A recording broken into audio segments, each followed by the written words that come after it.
Robert Wichman, IFBB professional. I've been in the fitness industry my entire life, but professionally got into the fitness industry back in 2005, and I've been competing as a bodybuilder since 2003. One of the best things that people can do for reaching their fitness results or goals that they're after is making sure that they're staying consistent with what their goal is, as well as keeping their nutrition, hydration, supplementation, water, and training and rest all in place. These are things that are really going to help make sure that they're hitting the markers that they're looking for regarding their fitness. What I would say is take your time, set realistic expectations, small goals, and then keep reassessing where you're at and then evaluating and setting a new goal once you've reached your small goal. If you're trying to set a large goal like I'm going to go to the moon, you need to have small goals to get there, otherwise it becomes too overwhelming and so far away that you don't think that you're making progress while you may actually be making a lot of progress. A lot of beginner's mistakes that I see people making early in their journey is trying to do too much all at once. You know, I'm gonna work out 7 days a week, 2 hours a day. I'm gonna eat 0 carbs. I'm gonna go eat 10,000 calories a day. You know, I'm gonna do it all. And what they find out is that's not realistic. They get burnt out quick. They're unable to maintain those types of goals or even hit those markers. And what they end up doing is saying, oh, I can't do it. I tried and it's not something for me. The way that I go about prioritizing longevity is making sure that I'm always doing a cost-benefit analysis in what I'm doing.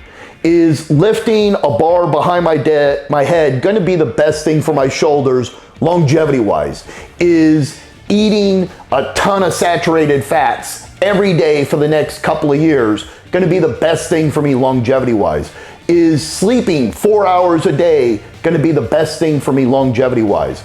No. So what I'm always doing is, what is the cost and benefit to what I'm doing, not just in the short term, but overall in the span of whether it be decades or for my life or for my joints or whatever else I may be trying to consider. The things that I like to take specifically after training are a whey isolate. I want to make sure I have a fast, clean, fast digesting protein source that's going to get into my system and get where it needs to go. I like to transport that with like a creatine. I also like to have a glutamine, so that way I'm aiding in my recovery and transporting those nutrients. And then I also like to have a fast digesting carb like a glycofeed, so that way everything's being shuttled exactly where it needs to go. And of course I got plenty of water in there as well, so that everything's moving like it needs to. And then depending on what phase I'm in, I may be eating within an hour, or I may be eating a solid meal within 2 hours after having my post-workout nutrition and supplementation. So that way I'm getting those extra calories and nutrients in, because what I took in after my workout is moving very quickly. One of the main things that people can supplement with for no matter what their goal is going to be a high quality protein. I tend to lean more towards an isolate. I like how it digests better. It sits in my system a little easier. And so a high quality protein is going to be number one. If you're not eating enough through your food, then you definitely need to supplement in addition to what you're eating with a high quality protein.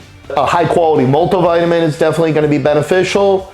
I like to make sure I got my healthy omegas in there. So making sure that all of my bases are covered is definitely going to be important. If you're not somebody who likes to eat vegetables, I have a couple of clients that really are anti-vegetable for whatever reason. I'm assuming if they had ranch on it, they probably wouldn't be anti-vegetable. But if they aren't big into vegetables, a good greens product is definitely going to be beneficial. Keeping things pretty basic is where I'm usually at.